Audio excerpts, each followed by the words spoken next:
Jadi dia sempat di-mention nih, kalau tadi tuh ada yang WFA, ada yang bisa WFH, bisa WFO.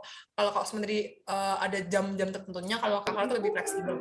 Aku tuh pengen tanya, Kak, kan tadi udah sempat nyebutin nih Kak Suntuk, kalau si Magang Merdeka ini tuh bisa di-convert ke 20 SKS mata kuliah di kampus, tergantung dengan kebijakan masing-masing universitas. Nah, aku tuh pengen tanya, Kak Usman sama Kak Clara tuh ambil itu nggak sih, di-convert juga nggak sih?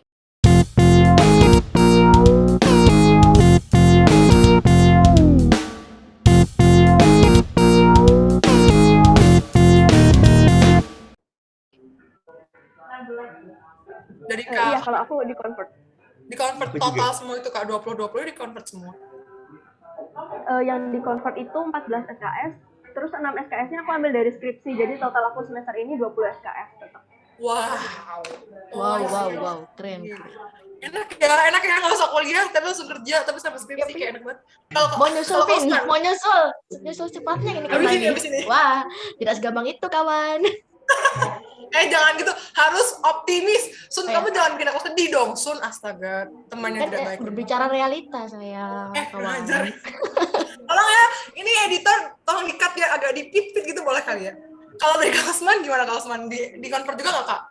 Kalau aku di-convert 20 SKS, karena kalau aku nggak dibolehin skripsi di tempat ini sama dosen jurusan aku.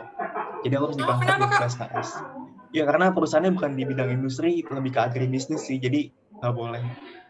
Nggak ada pengolahan gitu. Nggak bisa. Yeah. Oh, I see. Ya. Iya.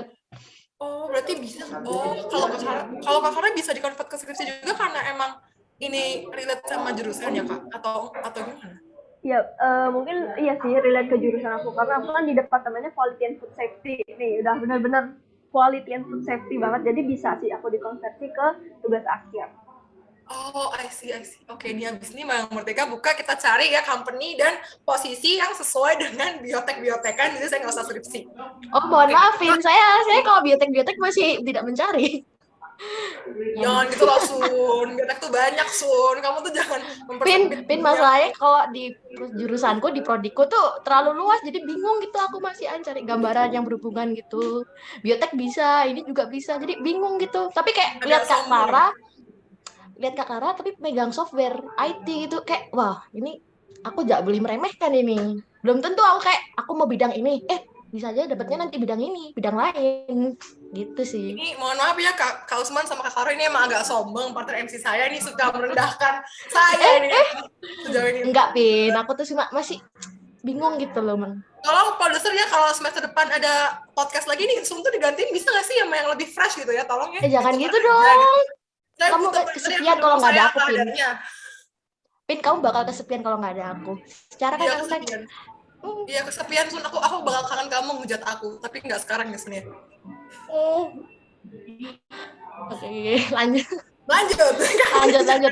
Oke, malah jadi ngobrol kita berdua lagi nih. Lanjut. Terus, kalau tadi udah ngomongin soal kuliah, kamu nanya-nanya, Sun, mumpung ada Kak sama Kak Usman. Tadi udah nanya yang itu. Terus aku mau tanya nih, kan dari program Magang Merdeka kakak yang kakak lakuin, nah itu tuh pengalaman yang paling mengesankan tuh dari kakak tuh apa sih selama menjalankan program Magang Merdeka ini di perusahaan tersebut? Itu gimana? Yang paling ngena? Terus apa kayak ada output gitu dari pengalaman tersebut gitu? Mungkin dari Kak Usman kali ya. Kak Usman dulu kali ya, Pin ya. Udah cengkir nih kayaknya Kak Usman nih. Aduh, kayak apa ya, mikir-mikir apa ya gitu.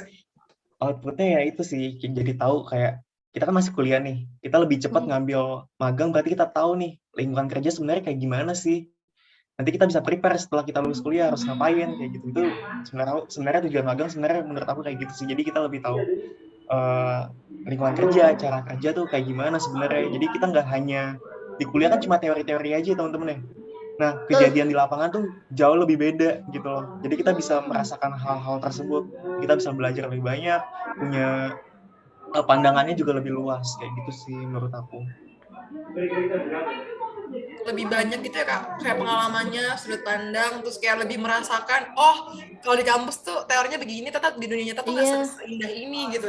iya ekspektasinya di sini tapi ternyata realitanya lain gitu ya Pin ya. Yes, kayak siapa? Di hubunganmu.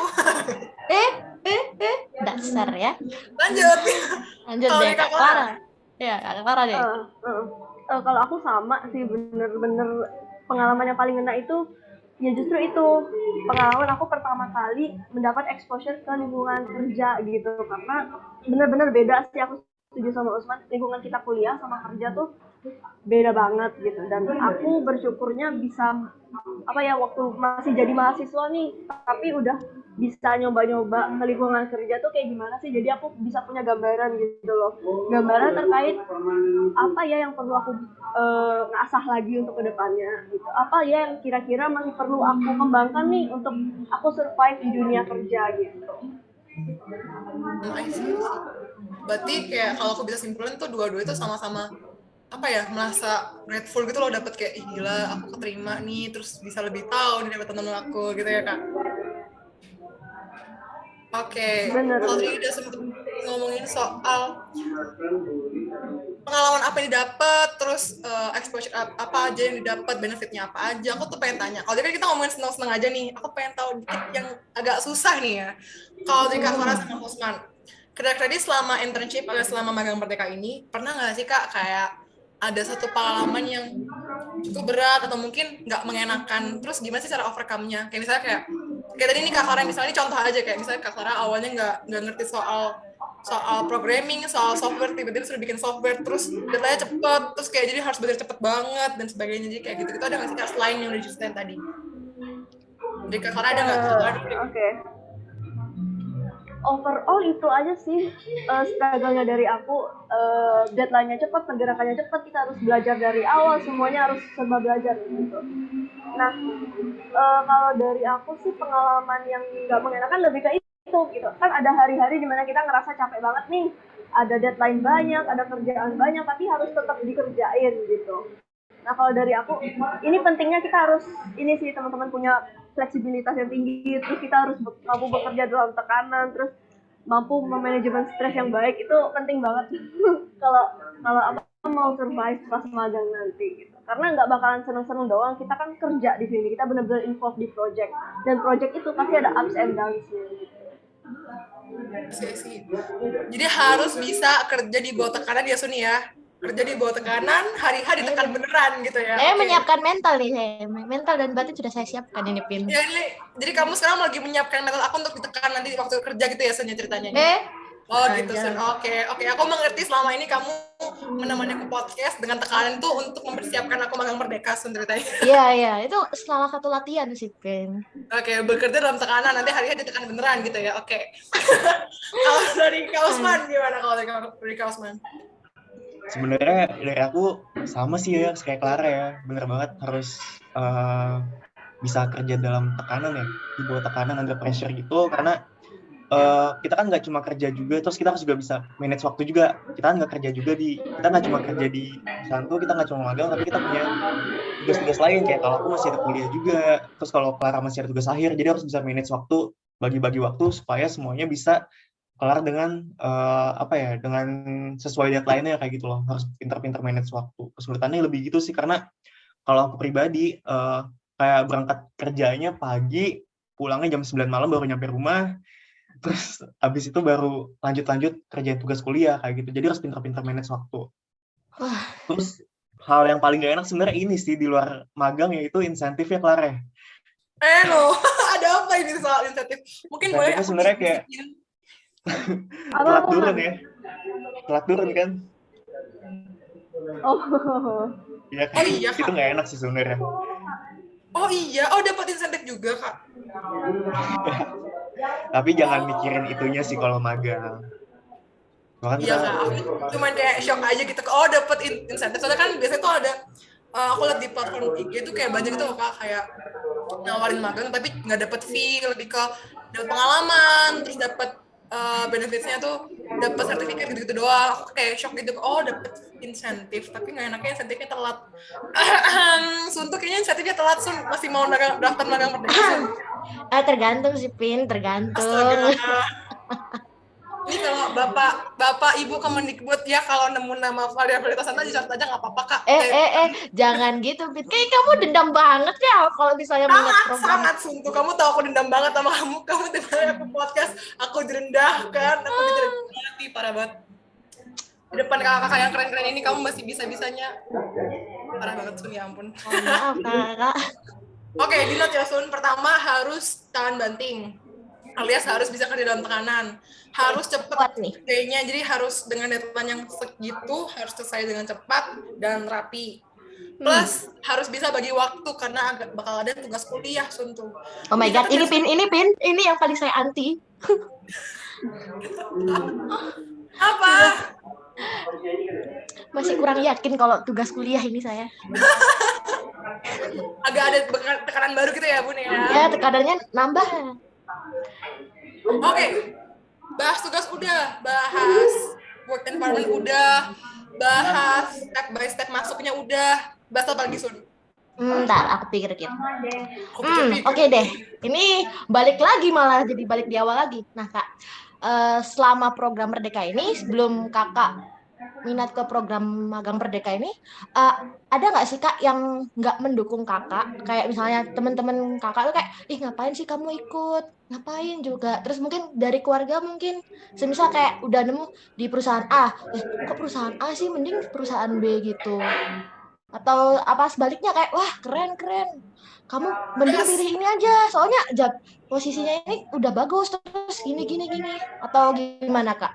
Mungkin dari siapa ini? Siapa dulu nih? Kak Osman boleh. Dari kakak terus yang pertama, Kak Osman gantian.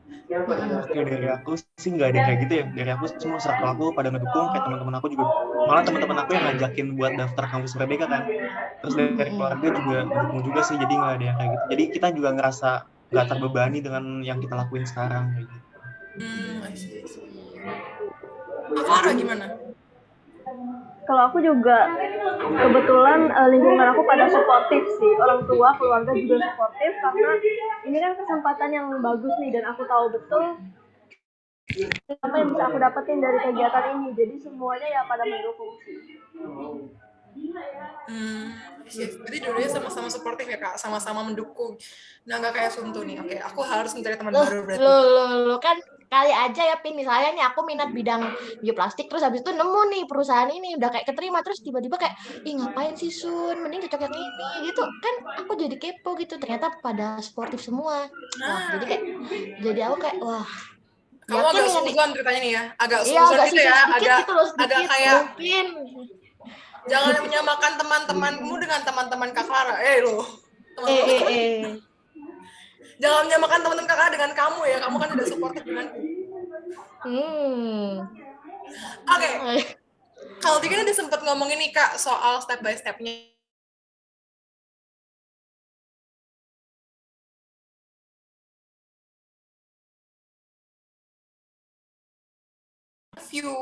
Terus ada online assessment kalau misalnya ada. Terus ada, oh ya sebelum itu ada tahap seleksi berkas dari administrasi, dari CV, resume, dan sebagainya itu. Terus ini kalau interview tuh tips and tricks-nya gimana, kan banyak nih mungkin teman-teman Clementers yang dengar ini, atau mungkin teman-teman yang menemukan sendiri Clement di YouTube, pengen tahu nih gimana sih cara Nel buat dapet masuk ke posisi itu di Danone, di Tani Hub. Ada nggak sih Kak tips and trick-nya? Dari Kak Clara? Aku siapin catatan dulu, Pin. Ntar aku mau nyatet nih. Agak pencitraan ya, ini modenya. Mungkin bisa. Kalau tips and trick dari aku, yang pertama yang pasti kalian harus tahu dulu company-nya ini gimana company-nya gitu. Kalian harus tahu kandidat yang company ini cari itu seperti apa. Terus cari tahu juga proses seleksinya gimana biar kamu bisa prepare dari sekarang gitu. Kalau kamu mau daftar di Danone, berarti tadi itu kan ada 3 tahapan. Dan semuanya itu dalam bahasa Inggris, teman-teman. Jadi harus memang benar-benar prepare kalau emang mau daftar di Danone. Nah, setelah kalian cari tahu tahapan seleksinya, yang ketiga menurut aku kamu harus cari networking sih dari orang-orang yang udah punya pengalaman di bidang itu gitu. Jadi teman-teman yang mau daftar batch 2 kan ya lumayan menguntungkan ya. Kalian bisa tanya-tanya ke anak-anak yang batch 1 gitu. Jadi istilahnya udah punya role model lah, bisa kepo-kepo gitu. Nah itu aja sih dari aku 3 itu. Kalian harus prepare benar-benar, jangan lupa juga research tentang company itu. Dan ingat kalau misal kalian gagal di company itu bukan berarti kalian yang jelek, tapi memang personality kalian aja yang nggak cocok sama company itu, karena masing-masing company itu punya preference-nya sendiri, dia mau milih kandidat yang seperti apa gitu. Aku note berarti kalau kita nggak keterima bukan karena kita yang jelek, tapi mungkin personality kita beda sama company values-nya gitu ya Kak. Oke, aku note. Iya betul. Kalau dari Kak Usman gimana? Kalau dari aku kayak Udah siapin cukup jawaban dari nih Kak, Clara udah deh. siapin jawaban, udah effort banget nih. Dari aku cukup sih dari Clara kayaknya deh. Ya, Udah oke banget jawaban Clara. nggak boleh. Tambahan lagi Kak, mungkin ada Nggak boleh, ini nggak dapat lebih bayaran. mendalam, ya? lebih mendalam lagi Kak. Lebih mendalam lagi gitu. Apa ya? Yang penting kayak menurut aku diperbaikin sih CV teman-teman yang masih misalkan CV-nya masih kurang bagus, teman-teman bisa lihat tutorial di YouTube cara bikin CV yang oke gimana, karena kan dalam tahap seleksi berkas kan yang dilihat CV teman-teman dan sertifikat teman-teman. Nah kalau dari CV teman-teman aja dilihatnya udah nggak enak, gimana teman-teman mau lolos ke tahap interview selanjutnya gitu loh. Jadi ya CV-nya diperbaikin, bisa ngeliat tutorial, dan juga pas lagi interview teman-teman, sebelum interview teman-teman harus cari tahu nih tentang company gimana, kayak bener kata Clara, cari tahu, terus posisi yang teman-teman lamar tuh kayak gimana, teman-teman apply tuh kayak gimana, teman-teman cari tahu. Jadi pas teman-teman interview, teman-teman tuh nggak kosongan, teman-teman udah bawa bekal lah istilahnya, udah bawa bekal buat persiapan ke interview. Jadi pas interview teman-teman udah well prepared gitu. Menurut aku kayak gitu sih. Berarti harus research dan cari mentor. Oke. Nih kan Kak udah punya 2 mentor nih ya, satu jebolan Dana, atau jebolan Tanihub. Mungkin kalau mau tanya-tanya, bini kayak ini. Kan udah ada, kan biasanya tuh kalau misalnya kata orang tuh kalau misalnya mau menembus embernya harus bolong dulu kan. Nah ini udah ada pembolong-pembolongnya nih. Udah ada 2 orang yang masuk nih, jadi kayak kita tanya-tanya aja nanti gitu. Jadi ntar setelah podcast selesai bisa kali ya kita langsung mentoring sama Kak Clara atau Kak Usman gitu ya. Langsung Pin. Apalagi CV kayaknya penting banget deh ini dari tadi. Nah iya, aku mau tanya soal CV. Jadi sejauh ini tuh masih banyak mispersepsi teman-teman yang soal CV, apalagi pas apply. Soalnya ada beberapa company yang emang kan memilihnya kayak CV-nya harus CV ATS friendly, ada lagi CV yang kamu harus CV kreatif. Nah sebenarnya tuh yang waktu KH pakai di pengajuan di Magang Merdeka itu yang di websitenya awal banget itu tuh pakai CV ATS friendly atau pakai CV yang creative editing. Dari siapa nih? Dari Kak Usman nih. Kayaknya Kak Usman Iya nih, dari tadi pas CV soalnya Kak Usman nih. Kayaknya. Kalau aku kan ngelamarnya bukan di graphic design kan, jadi aku yang ATS friendly sih, jadi masih yang sebenarnya CV aku tuh nggak ribet gitu loh, kayak putihan, terus kayak dibikin tabel-tabel kayak studi aku educationnya gimana, yang aku lakuin di kampus apa aja, achievement aku apa aja, kayak gitu sih. Jadi nggak ribet kayak teman-teman desain pakai Canva tuh, nggak kayak gitu tuh CV aku. Oke, lebih simple ya. Kalau Kak Clara kayaknya sama nih. Kalau Kak Clara, Kak mention apa aja di CV-nya? Kalau semua kan tadi udah sempat mention kalau ada nama lengkap, pendidikan, terus ngapain aja di kampus, achievement. Kalau Kak Clara mention apa aja di situ? Sama. Jadi aku CV-nya itu ATS friendly, of course. Hitam putih, nggak usah terlalu banyak gambar-gambar atau warna-warna. Terus isinya itu profil aku, education. Kemudian aku masukin juga professional experience. Misalnya kamu pernah PKL atau pernah magang atau pernah volunteer, bisa masukin. Terus pengalaman organisasi juga bisa dimasukin. Atau kalau kamu punya misalnya tes TOEFL or anything, kamu bisa input juga di CV kamu. Oke, berarti buat teman-teman yang mau mulai ngebenerin CV ini, diingat-ingat ya, nama, terus LinkedIn, education, terus experience kamu, mulai dari experience yang panitia, organisasi, itu bisa dimasukin. Volunteer juga, Pin. Yes, volunteer bisa. Terus kalau misalnya kalian pernah profesional kayak misalnya PKL, jadi asprak, masukin. Kalau ada tes-tes gitu kayak TOEFL, IELTS, atau mungkin pernah dapat sertifikasi dari Google atau Microsoft, boleh banget di-mention juga. Gitu, oke. ATS friendly. Jadi buat yang masih pakai CV editing, kalian sesuai sama posisinya. Kalau misalnya kalian apply-nya ke posisi-posisi yang memang memerlukan keahlian kalian untuk mengedit, mungkin kalian bisa banget pakai CV yang editing. Tapi kalau kalian apply-nya di luar itu, ya berarti pakai ATS friendly. Nah, di internet tuh udah banyak banget kok template-nya. Kalau misalnya kalian pengen tahu, ada beberapa website yang bahkan menyediakan template tinggal kalian isi. Nanti kalian bisa searching sendiri lah abis nonton Sinar Klemen hari ini gitu. Suntu mau nanya lagi nggak, Suntu? Itu kayaknya lebih kayak pengen, ayo buru-buru yuk daftar yuk gitu. Iya nih Pin, aku jadi kayak aku ini sambil buka-buka nih lihat nih. Aku sambil buka-buka kapan gitu bukanya gitu Nah, programnya. baru mau Jadi tanya bingung nih, tuh. Suntu kan keburu mention nih kapan dari company-nya kapan mau buka lagi. Soalnya dengar-dengar aku nih, abis ini tuh Magang Merdeka mau buka lagi batch kedua. Dari Kak Clara atau Kak Osman udah dapat info belum nih? Kalau timeline pembukaan itu setahu aku pasti sama sih dari kampus Merdekanya itu, dari websitenya. Jadi patokan teman-teman di websitenya itu aja gitu. Oke. Dan Langsung. Desember ini udah mau buka kok, jadi stay tune kalau mau daftar Desember. berdua. Oke, ini udah Ingat nih, dapat Desember. Ingat. udah Desember Suntu. Ini udah Desember Suntu. Ini udah Desember. Udah bukan Desember ya? Ya iya, astaga. Harus cepet-cepet. Maaf ya Kak, ini emang teman saya agak habis kejedot cawan Petri, jadi kayak agak lupa gitu sama tanggal. Udah tanggal 4, besok lusa mau UAS. Masih kepikiran. Oke, buat teman-teman nih yang pengen ikutan Magang Merdeka, udah pengen cari tahu nih timeline Magang Merdeka, langsung cus buka websitenya Kampus Merdeka, terus bikin akun, dan pantengin juga timeline yang udah di situ. Soalnya itu udah banyak banget nih, nggak cuma Magang Merdeka aja, ada KKN tematik, ada studi independen, ada ISMA, dan berbagai macam lain. Jadi nggak cuma Kampus Merdeka, nggak cuma Magang Merdeka doang. Nah, kalau misalnya pengen ikut Magang Merdeka, ya berarti harus turn on notification dari Kampus Merdeka itu sendiri, gitu. Siap. Last but not least, buat menutup sesi kita ngobrol-ngobrol hari ini, aku pengen dengar dong dari Kak Usman, aku pengen dengar kesan-pesan buat teman-teman yang abis ini mau apply batch 2 Magang Merdeka. Dari Kak Usman dulu nih, bisa penyemangat boleh, terus kayak reminding tips and trick boleh, terus motivation terserah deh. Pokoknya buat teman-teman yang mau apply batch 2. Mau Kak Usman terus Kak Clara?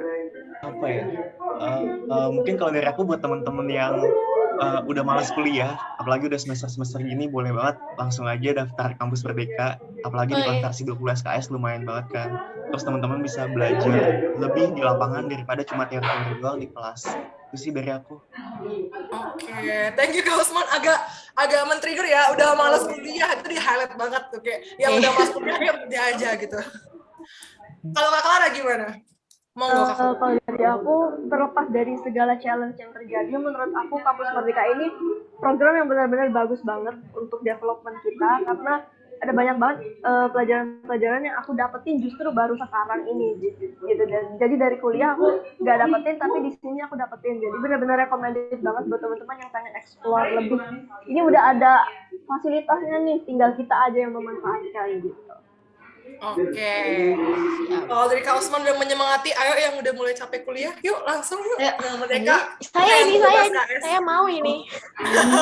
Kalau dari Kak Clara, terlepas dari apapun experience-nya, challenging-nya, yuk ikutan Magang Merdeka biar kalian tuh dapet nih pengalaman yang di luar kelas nih kan. Bosan nih tadi kayak Suntu, bosan banget nih praktikum cuma ngeliatin video doang. Nah kalau Magang Merdeka kan kita yang pegang proyeknya, kita yang bertanggung jawab, bahkan kita yang menjalankan. Jadi teman-teman bakal dapat experience beda dari kuliah biasanya.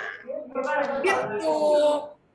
So, kayaknya kalau tadi udah ngomongin kesan dan pesan, kayaknya udah itu aja yang bakal kita ngobrolin hari ini. Terima kasih untuk Kak Usman dan Kak Clara karena udah menyempatkan. Terima kasih Kak Usman, Kak Clara. Akhirnya kekepoanku akhirnya terjawab semua ya, Pin ya. Dari ya, bener banget. Akhirnya kita udah nggak pusing-pusing nih, apa sih Magang Merdeka, gimana sih daftarnya. Jadi harapannya teman-teman nih setelah nonton Sinar Klemen episode kesekian nggak tuh, keempat ini, teman-teman bisa langsung nih langsung ke website Magang Merdeka, website Kampus Merdeka, bikin akun, turn on notification, terus jangan lupa selalu untuk belajar, mulai dari perbaikan CV, mempersiapkan online assessment, mempersiapkan interview, dan sebagainya. Jangan lupa juga research ya guys, research alias tanya-tanya ke kakak yang udah sempat keterima di Magang Merdeka batch 1, kayak Kak Clara sama Kak Usman. So, sampai ketemu di Sinar Klemen episode selanjutnya. Dadah, aku Pinkan dan partner aku Tentu. Sampai ketemu lagi. Dadah, sampai jumpa.